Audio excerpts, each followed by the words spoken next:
I used to care so much about gaming mice, but then two things happened. First, the industry took a bit of a weird turn. It was around 2020, but we'll come back to that. The second thing though is that I got old. And when I say I got old, I'm talking about reaction time. I was like 37 when AIM Labs first came out, and they had this reaction time test. And I remember getting a score of about 160, 170 milliseconds. And this is a test that has nothing to do with skill. It's just reaction time. When you see a blue thing pop up, you just click the mouse. There's no aiming, there's no tracking. It's just how long did it take you to see the ball and click. And this was a time when I played a lot of shooters. I was a Masters Overwatch player for a few seasons, and 160 millisecond reaction time was pretty good. But then when I turned 40, I distinctly remember using AIM Labs and seeing that my reaction time had gone slower. Now I'm 45 and my reaction time is like 230, sometimes 240 milliseconds. It's not good. I feel like this rate is just like a matter of time before I'm at like 500 milliseconds. And I found that my appreciation for high-end gaming mice was inversely proportional to my reaction time. Like as my reaction time crept up, my interest in top-tier gaming mice just went down because a lot of those features are really focused on high-end, super fast reflexes. Things that would benefit like a kid who's got cracked out neurons and he's at 110 milliseconds. But for me, with my 250 millisecond dad neurons, I just didn't feel like it would help much. And it's normal, right? As we get older, our visual reaction time just gets worse. Now, at the beginning of the video, I mentioned that in 2020, I felt like the industry took a bit of a turn. And this was the year that this mouse came out. So this was the Logitech G Pro Superlight, and this was an amazing mouse. This was almost perfect to a lot of people. It was very lightweight, 60 something grams. It has an awesome sensor, great battery life, and a pretty good shape for its time. So many people still love and use this mouse, but since 2020, I feel like the industry fell off. It's been 6 years where there just hasn't been much innovation. There's been a ton of marketing. We're seeing sensors with higher and higher DPI when we've had like perfect tracking since 2018. And we're seeing companies push 4,000 and then 8,000 hertz polling rates when even pro gamers are just using 1,000 hertz because that's just what they prefer.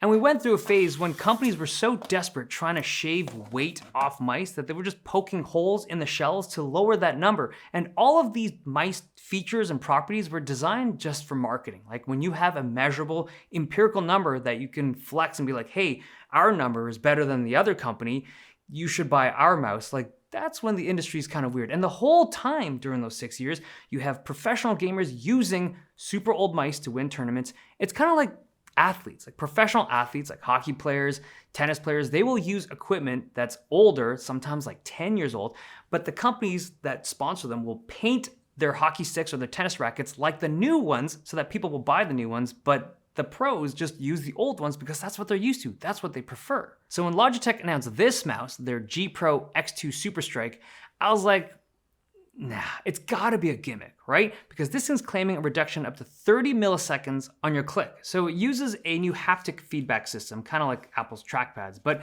instead of a mechanical switch for the click, it uses an inductive sensor that measures your input with electromagnetic coils, and they call this their haptic inductive trigger system, or HITS.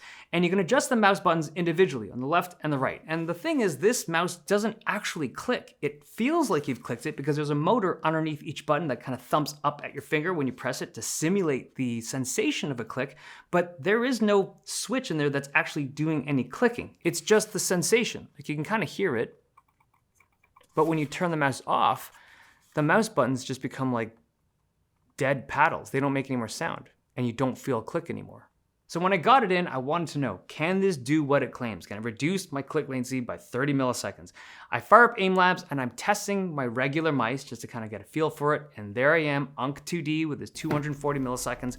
And then I swap to this mouse, I adjust the click to the fastest setting, and I got a 214. First try, fresh out of the box. So I swap mice back and forth a few times just to see if it's real, and this legitimately brings down my click latency by like 20 milliseconds, I'd say, at the very least. So I hopped into some games. This is Marvel Rivals, and the Spider-Man character is very mobile. He can zip around and do all this acrobatic stuff in the air, and a good Spider-Man is really hard for me to kill. This guy was a Grandmaster 1 player, pretty good on Spidey. My aim isn't great, I'm a Platinum player, but after playing a few games on this thing, I'm 100% confident that this makes a difference. If I had to describe it, like for me, I just feel like I have faster reaction time, as if I was 5 or 6 years younger. It sounds crazy, but this is just how this mouse feels for me. Now, does it give you better aim? No. Does it give you better tracking?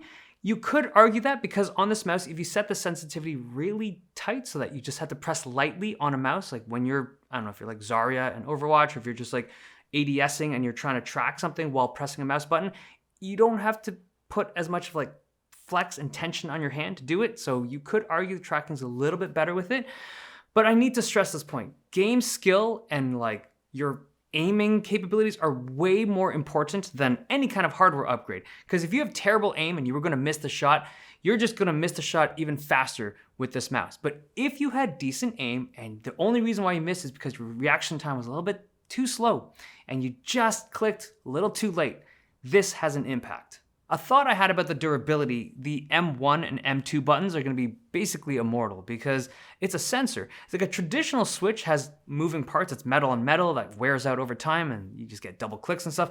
But this, it just doesn't have those kinds of moving parts, so I feel like this will last so long. There are a couple things about this mouse that I don't love. The big one is its shape. So this shape is it's the Superlight shape, right? Just like the Superlight 1 and Superlight 2, this mouse is built to be a universally enjoyable experience. So different hand sizes, different grips, it's all built to be like usable on this mouse. But because of that, it feels kind of like a generic potato sometimes. The other thing I don't love is the way that the button feels after it actuates. So on this mouse, I've set it so that it's at the fastest actuation. So it clicks immediately, just a little bit of pressure, it actuates.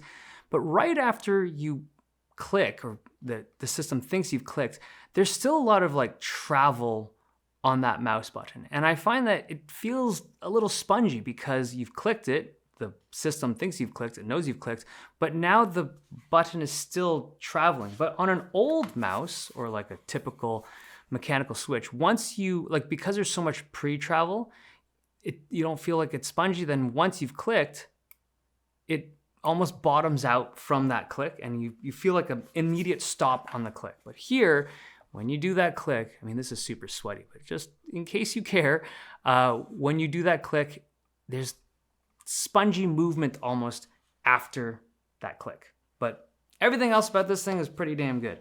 Now, this has been the first mouse in, I wanna say like 6 or 7 years that I would just recommend. It's an awesome mouse. It is, however, super expensive. This comes at $180. It's the most expensive gaming mouse that I think Logitech has made.